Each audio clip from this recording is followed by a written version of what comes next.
week, ladies and gentlemen, we have a special treat. Caleb Newquist is going to be joining us from goingconcern.com to reflect a little bit on his career and his journey. All right, so back in O'Hare, we haven't been here together for a while. This week's theme is on careers. How do you choose careers? How do you decide when to switch careers?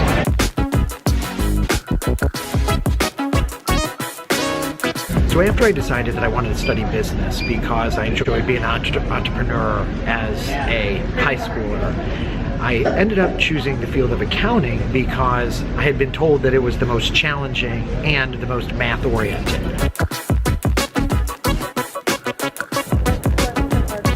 So when I was choosing my career, I knew I wanted to do business, but the other thing that I knew I wanted to do was law.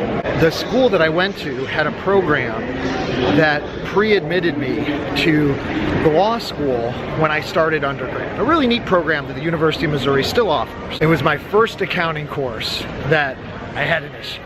So I'm going to tell a little secret, but you have to promise you can't tell anybody. It would be really embarrassing if this got out to my partners at PwC. The first test that I took in my first intermediate accounting course, I got my one and only F of my entire academic career.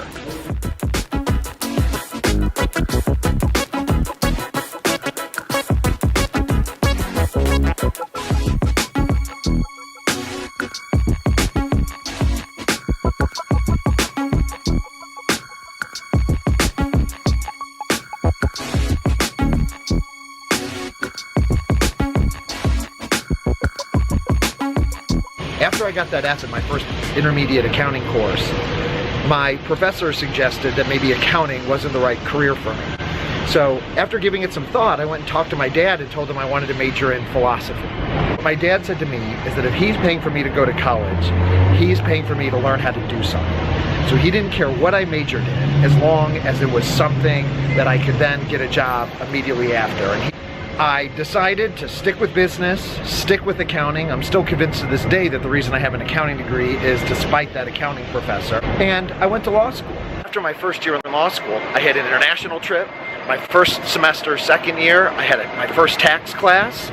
And after my second year in law school, I did an internship with Arthur Andersen in their international tax group. And I knew that was my path. I've been lucky to stay on that path, continue it, and love it for 18 years at this point.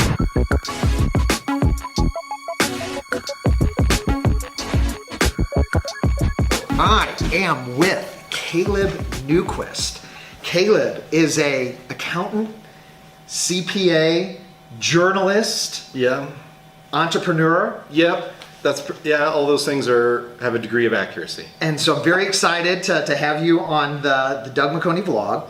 This week we're talking about careers. And how did you end up in accounting? What kind of inspired you to go into accounting? And then to talk a little bit about your career path at KPMG and ultimately ending up at goingconcern.com. Yeah, so I took my first accounting class in high school as a junior, and I loved it because it had numbers, but it wasn't calculus.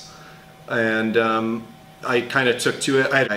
I pursued that in college. I did interview with PwC, but it was really competitive. PwC wasn't going to take me. I had C's in intermediate. Yeah, me too.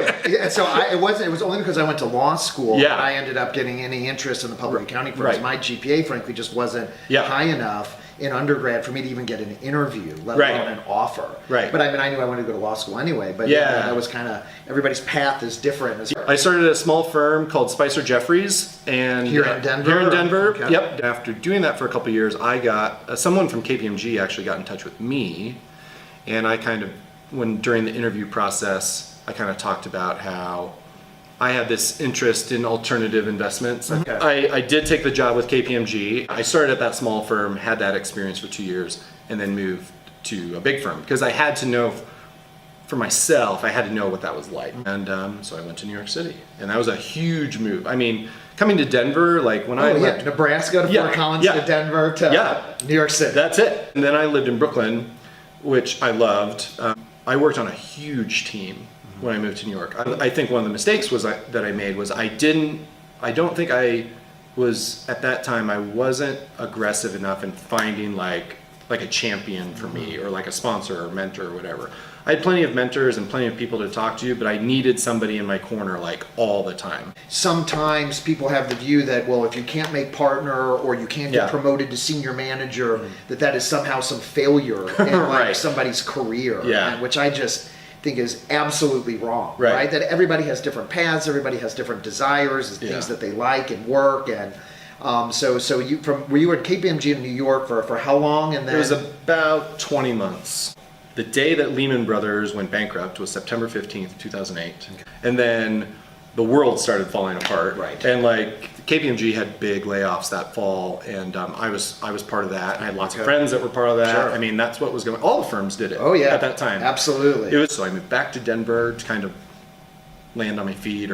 By this time, I had been writing on the internet for about 9 months. Okay. So then I started writing about work, because my work experience was not going great. I was in a pretty bad spot, personally and professionally. In touch with these guys who'd started sites like Dealbreaker and Above the Law, and those are blogs for lawyers and Wall Street people. There would be no going concern without Above the Law. They just really put an ad on Dealbreaker that said, hey, we want to start an accounting website. I said, great, come to New York. We had a nice meeting, and that was on a Friday. The following Monday, they offered me the job. They said, hey, let's do this. Okay. Like, yeah, let's do this. Is this a family-friendly show? Not necessarily. Okay, I worked my ass off for like 2 years. Okay. Like up like 5 a.m. every day. Just crank it out. Reading. Reading and writing and lots of bomb throwing back in those days. There was no snark. There's no snark in accounting. It was needed. Obviously, you filled the void. Yeah, and so I mean, at that time, it's more than snark. So I don't mean to. I mean, please, that's the badge of honor. Like when I told my parents that I was going to write on the internet for a living, they were so supportive. It was so great. Cool. I mean, it was. You really have to look within to find the true path. And I'm not going to get religious or, any of that stuff, but it really is like you can talk to people, you can talk to mentors, you can talk to people you trust, and you absolutely should. But then ultimately, you have to make the decision. You have to look within yourself to find, you have to take all that information and kind of let it bang around. And then you have to be the person that decides to take the step forward to do whatever's next. And in your case, sometimes that takes time. It takes time, right? It takes a lot of. And I think when I think about my Big Four career, I think I was impatient, really impatient. And maybe that's youth, maybe that's my personality. I don't know. Caleb, thank you very much for agreeing. This was a ton of fun. Thanks, Doug. And thanks a lot for showing up at the Doug McConey vlog. You bet. Caleb Newquist.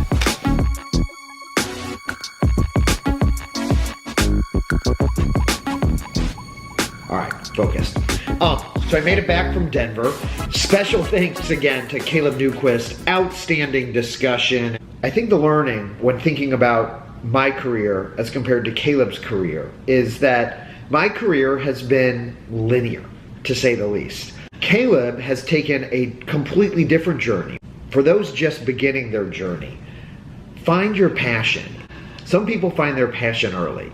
Others, it takes time, but listen to your heart and make sure you're enjoying what you're doing. Have fun. You may go in many different directions before you ultimately find your path and what's meant for you. And that's okay. And how are you doing on your path? Do you have comments or questions about your journey and about what choices you should make, whether it's a career, whether it's a career change? Leave them in the comments. We're supposed to have a discussion and a dialogue here, people. Thanks for tuning in. If you've liked what you see, mash that like button on LinkedIn, mash that like button on YouTube, subscribe. Stay tuned next week for another exciting edition of the Doug McConey Vlog.